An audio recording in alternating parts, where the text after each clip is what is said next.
بسم اللہ الرحمن الرحیم۔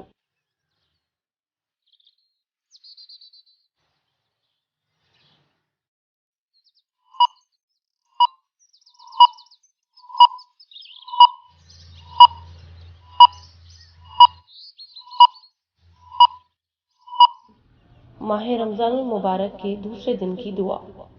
اے اللہ، آج کے دن مجھے اپنی ناراضی اور اپنی سزاؤں سے بچائے رکھ، اور آج کے دن مجھے اپنی آیات پڑھنے کی توفیق دے، اپنی رحمت سے، اے سب سے زیادہ رحم کرنے والے۔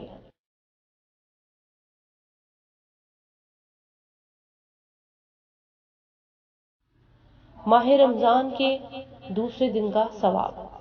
حضرت رسول خدا صلی اللہ علیہ وآلہ وسلم نے فرمایا، اللہ تعالیٰ رمضان کے دوسرے دن ہر ایک قدم جو تم اٹھاتے ہو کے بدلے 1 سال کی عبادت کا ثواب عطا کرتا ہے، نبی کا ثواب اور 1 سال کے روزوں کا ثواب بھی عطا فرماتا ہے۔